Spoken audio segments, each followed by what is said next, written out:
Shorts. Well, while we're waiting for those early returns, last week sctv televised a debate between the three candidates running for city council. For those of you who missed it, here are some edited highlights of that show.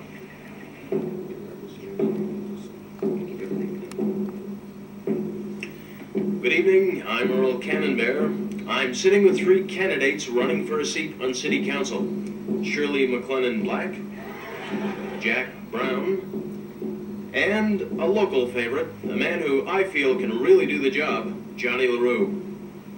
Okay, let's talk turkey. That's my favorite topic, Earl.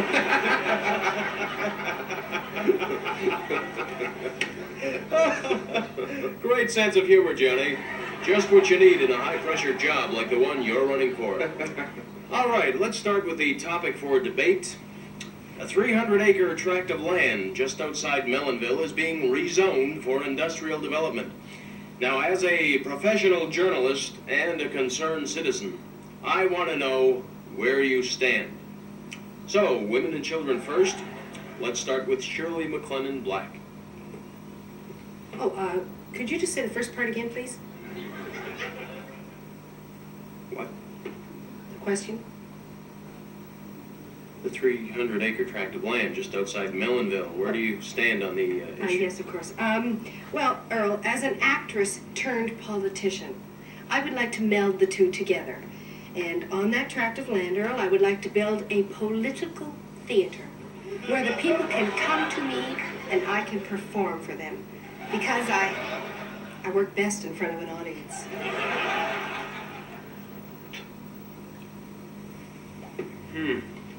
Jack Brown. Well, it's not a question of zoning, Earl, as far as I can see. I believe it's more a question of facing the ultimate global confrontation. We all know what's going to happen. The question is when, and are we ready? A lot of people say I'm a young politician with old ideas. I like that. That's very important. Whatever happened to the days when we could walk softly and carry a big stick? I think we should bring those days back and bring them back to Mellonville. What we need, basically, is something to unite the people, a common enemy, a war. We need hatred to bring the people back together again. And I think that's important, and one of the ways that we might be able to do it is by taking this 300-acre tract of land and using it for military purposes. I mean, God knows we give enough foreign aid to countries all over the world, and what we got to do now is make this a military installation, perhaps a missile silo, you know, where we have our own defense built right in. There we can pick out our own common enemy, go to an atlas, flip through the back pages of the index, pick a country, any country at all. Unite the people of Mellonville together. Then and only then will we be able to protect our farms, our source of food, from the Asian hordes that we all know are coming. Because after all, if we don't eat, we get thin. And who wants to be as thin as those Asians? Very interesting. And now, not to show any favoritism, I've saved the best for the last. Ladies and gentlemen, Johnny LaRue. Thank you, Earl.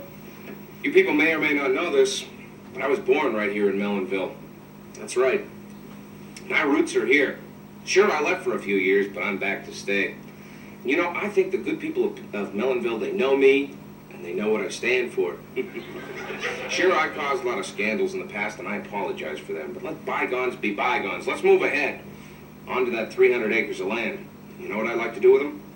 I'd like to turn it into a bird sanctuary and a gambling casino. Because birds are God's little creatures, and I know the good people of Mellonville love God's little creatures and crabs. Thank you. Gambling, tourists, more money in Mellonville? Sounds great to me. Sounds ridiculous to me, Earl, especially when viewed with the fact that you are his campaign manager and everybody knows it. That makes this debate a farce. I hope you lose. Oh, come on, talk about biased journalism. I wish Floyd Robertson ran this debate. And I think women should stay out of politics and start baking more cookies. See what I'm up against, Earl? You see what I'm up against here? Cheap, slanderous remarks from these opponents of mine, these so-called opponents. And they have nothing to do with the issues. They're intended solely to put a black mark on your good career and character. If I were you, I'd see the pants off both of them. Well, I gotta go to a Negro luncheon right now. Make sure those campaign posters are up at 6. Okay, Johnny. Touch me. I don't know where you've been. not shaking hands with you, you four-eyed bozo. Get out of here. Gotta be objective. I am objective.